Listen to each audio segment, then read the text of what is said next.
So tragedy is, what does it mean, a fractal design in the margins of our music? So the margins are on the outside, right?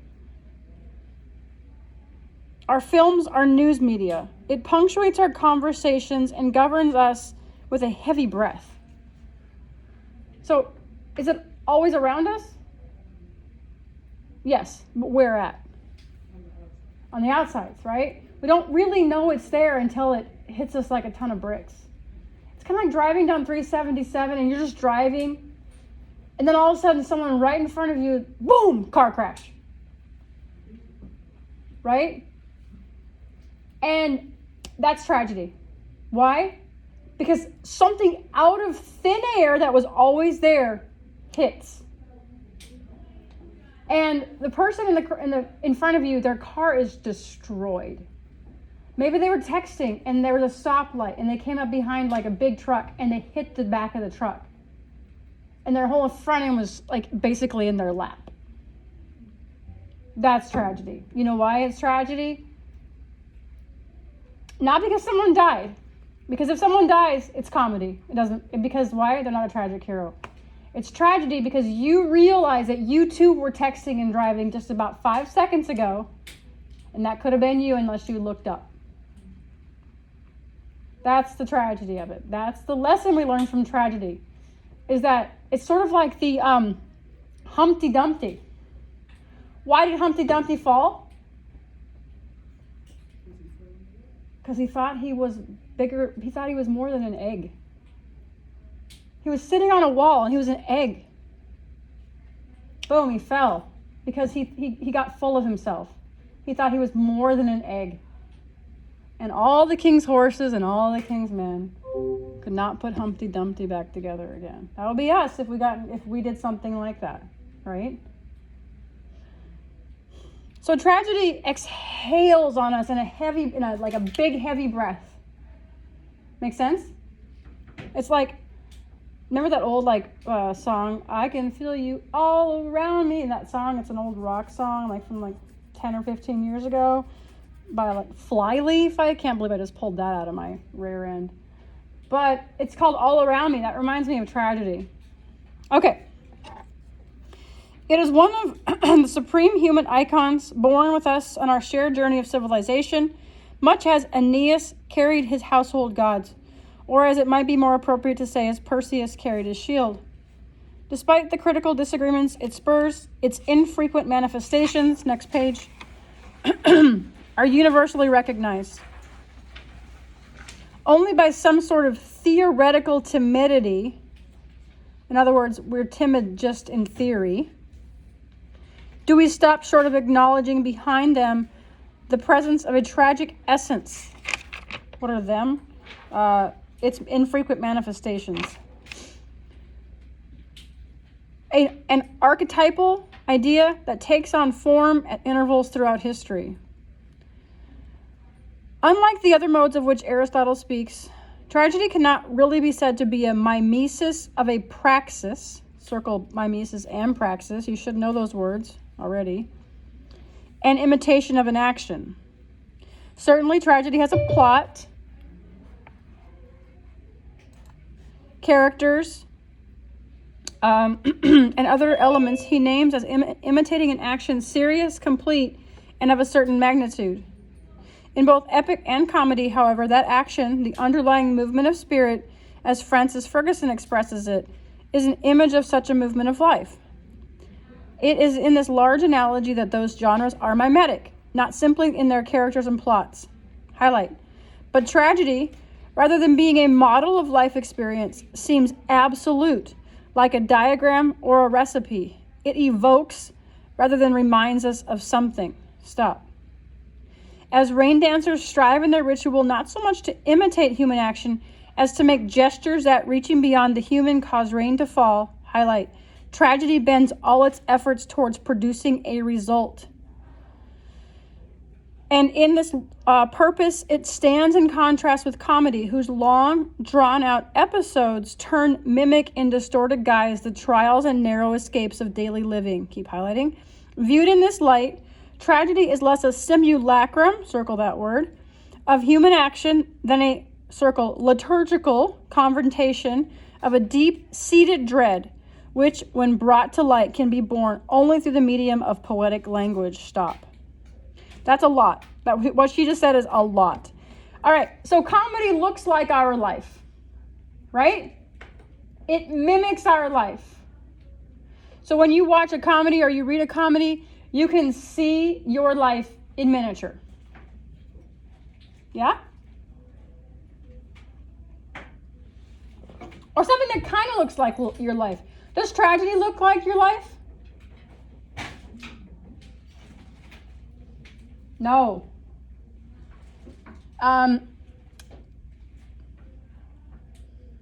It doesn't look like your life. It pulls something from life. That's the evoke. That's what evokes means. That it evokes rather than mimics.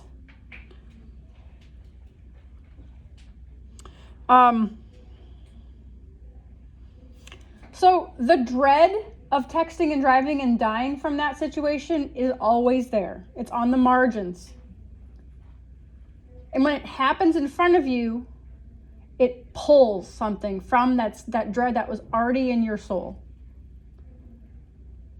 Right? I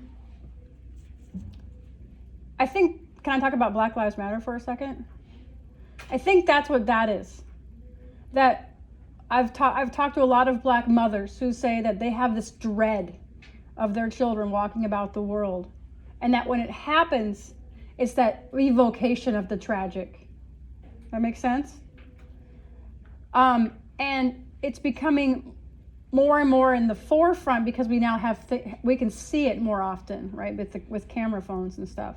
But that dread, like Dr. Cowan says, was always there. Whether or not we, like I say we meaning white people, the rest of the human population, could see it or not. See what I'm saying?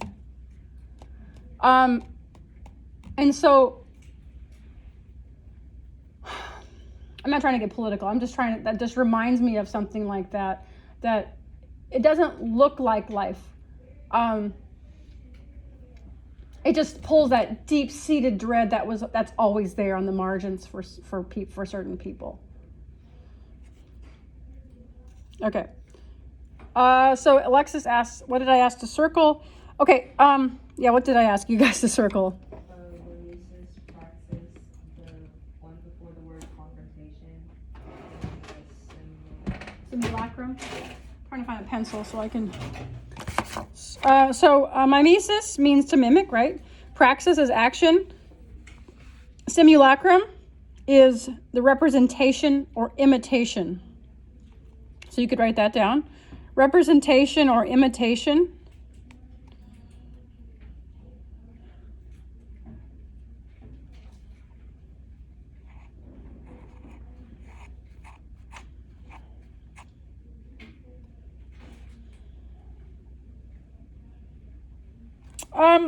What does it mean, a liturgical confrontation of a dread that's already in the mind and it can only be brought about by poetry?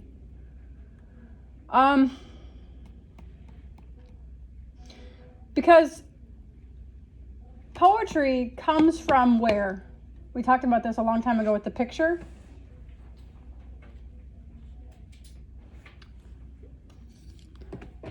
All right, I pick myself up here. All right, so you guys online should be able to see me and hear me still. All right, so poetry comes from, how can I switch this here? Can't switch it while I'm videoing. But poetry comes from this place, the abyss. Right there, the abyss. So the tragic hero or the comic hero himself could fall into the abyss, but only the artist and the poet can climb out. Okay? And so when someone brings their story from the darkness, that is the abyss, to the city, do we understand it? No. Why don't we understand it? Because it comes from a place that we're not familiar with. This, in the city, we're familiar with all this, but tragedy exists outside on the margins. And so it's brought into us like a firecracker, just boom, right? And it hits us. And we're like, not true, fake news. Why? Because it's not in our life. We're not familiar with it. And so the poet or the artist brings it in and says, this is my life. This is the description of it. And I can only tell it to you through poetry because it's too hard to put into cityfied words. The words of the city are the words I'm using like right now, like our everyday language. But poetry, you know, me and homegirl over there, we got our Tupac love going on. But that's what Tupac does. He brings in that language from the darkness and brings it to the city, and we're like, oh, okay. So me as a white chick can get it. Kind of. See what I'm saying? All right. Oh, I am old, and I have old lady glasses. All right. Its plots, tragedy's plots, then, should be recognized for what they are. Not really as Aristotle would have it, structures with a complication and a resolution with a beginning, middle, and an end. Highlight this. But dramatizations of a single moment of unmasking, accompanied by whatever is necessary to reach that chilling and epiphanic event. Stop. In other words, the epiphany. The epiphany is the final realization. The mask comes off. And you see what's hidden underneath. So again, going to Black Lives Matter, the mask is off. There's no more like hiding behind, oh no, it's not, none of that stuff is happening. We see the mask, it's off. And to not realize it is to just put the blinders on. No, I don't want to see anything like that. That reminds me of my dad. I'm not going to look. I'm not going to see any of that kind of stuff because it's not real. None of that's real. Well, take off the mask because it is. Just like people texting and driving and dying is real. Drinking and driving and people and dying is real. It's all real, whether it happened to you or not. It's real, right? And so that single moment, that boom, that event, that you're just chilling, just driving, blah, blah, blah, and then boom, car crash. And you're like, and you're shaking. Sometimes you shake for a day. Sometimes for a week. Because it's so, like, invasive, right? For a moment in the tragic vision, one looks beyond the boundaries of ordinary awareness and glimpses the caverns of a lightless abyss. The tragic protagonists who find themselves in this severe place, Job, Prometheus, Oedipus, Hamlet, Macbeth, Ahab, Joe Christmas, he's a Faulkner's Light and August character, among others, discover that they are transfixed. Circle that. As though caught in a trap. Highlight. Caught in a trap. Just highlight. Discover that they are transfixed as though caught in a trap. They face the immediacy of an ultimate choice. Keep going. For in the dead air of unmoving time, they are unable to go forward or backward. They have reached a point of no return. These chosen protagonists, qua victims, in other words, protagonists turned into victims, confront the final alternative. This is the tragic moment. Stop. Alexis says you can't deny anymore kind of thing. Yes, that's exactly right. Can't deny it anymore. Like, you can say, oh yeah, no, like texting and driving, it never happens to me. I've done it 1,000 times. And then all of a sudden, it happens in front of you and you're like, okay, things happen. Because it happened in front of you. One of the problems with humans is that we have to see things happen in front of us before we actually believe them. And she's going to talk later about the novel and the difference between a novel and the tragic play. Is that in a play, it's happening at that moment. Like when we read Death and the King's Horseman, people are going to die in real time in front of us. Okay? When you're told about it in a novel, there's that like mask. Well, in tragedy, the mask is off and it's happening right in front of your face. There's no cover. There's no shield between you and tragedy. In a novel, the novel is the shield. It's like, I'm telling you the story that happened to somebody else. And you're like, okay, that sucks, but no, I'm going to move on with my life. It doesn't hit you. It doesn't make you shake. You know what I mean? Alexis says, like saying COVID doesn't affect you until it does. Exactly. But I know people, I've read stories of nurses in hospitals who are treating COVID patients who are still not believing they have COVID. The nurse is like, you got COVID.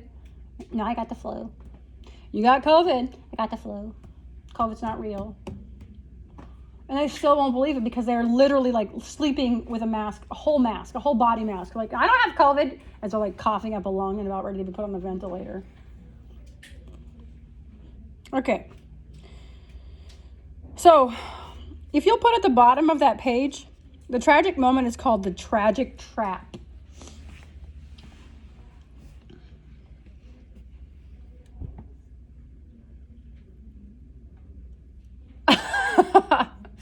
Tien says, I was greeted with a topic about feminism inquiry and a lot of deep questions during first period, and now we're talking politics for me in one morning, especially only 5 days into the new year. Well, welcome to 2021. We're going to change things this year, Tien. Not 2020 anymore. Hindsight is 2020. We're looking backwards, we're looking forwards, not backwards.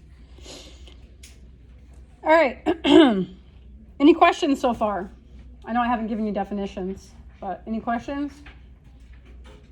I will post the questions to the tragedy folder on Google Classroom here in just a little bit.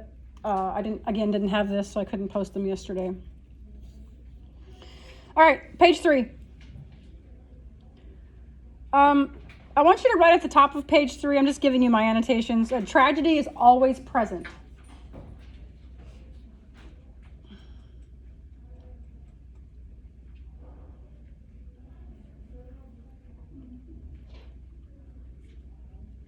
Yes, Alexis, tragedy is a wake-up call. And again, it's really sad that it has to happen in front of you for you to be woken up to it. I think that's where the word woke comes from, right? But then sometimes people play woke like it's a jacket they want to wear, right? They're not really woke, they're just saying they're woke because it's kind of cool now. That's another question we could get into, but it seems less an analogy, tragedy, but tragedy seems, highlight this, tragedy seems less an analogy of anything that happens in life rather than an unconcealing, so again, the mask taking off of the substratum, circle substratum, of human existence. Stop. Thus, in the tragic world, for all its otherness, one is somehow in familiar territory, the setting of dreams and nightmares. Highlight, but tragedy presents a nightmare from which the dreamer cannot awake. Its vision has a finality that leaves not only the protagonist but the audience changed. Keep going. It rends the curtain of intelligibility to reveal another kind of reality, so deep that it remains to the viewer an abyss. For the spectator, what remains is not the specific action represented on stage, so much as the drama aroused in the underworld of the spirit, that deep well of darkness in the human psyche in which joy and pain are mingled. Stop. Wow, that's a lot too. So tragedy is where does tragedy come from in our souls? When you see an accident happen, remember, so she's calling it the abyss of the soul, which is like the place where you get your nightmares. It's that evocation. So again, for a black mother, it's the nightmare of your child being murdered. And that's that nightmare, that evocation of an experience that you never want to have. But you know is always present and possible. I mean, technically it's possible for all of us. You know, my 7-year-old boy over there at Heritage could think about like Sandy Hook, right? That could happen. I mean, I'm not saying like whatever, because that's not how I feel, but it could happen. It's just that my dread is less than another mother's. Make sense? But I know it's there. Mrs. Isgett one time said that the hardest part about being a mother is having your heart walk around outside your body. And that's right. I have 3 hearts walking around out there in the world somewhere. I actually know where they're at. And 4, I guess, if you count my husband, but it's different when you're a mother. I mean, children are different than spouses.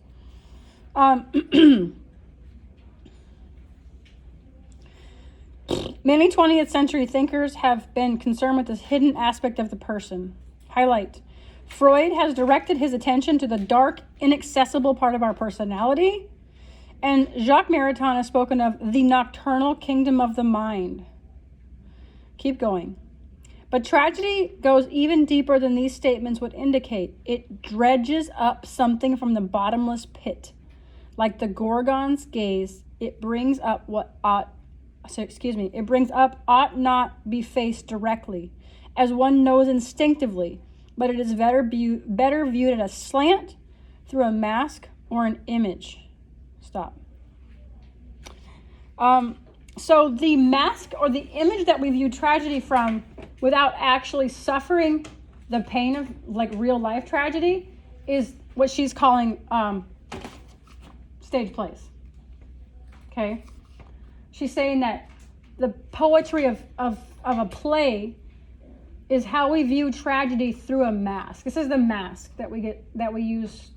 It's almost like a semi-permeable membrane where we're not completely cut off from it, but it's not just in our face as well, right? So it's not this mask because, well, even this mask probably lets some things in, but it's more like I've seen people with masks that have like little holes in them. I'm like, what's the point of that? You got little holes in your mask. That's not going to help. But that's what a play is. It's like a mask with little holes in it. It lets in just enough for us to feel it, but not necessarily suffer from it. Does that make sense? Oh, Alexa says I'm going to write that down. Right, you should. Yeah.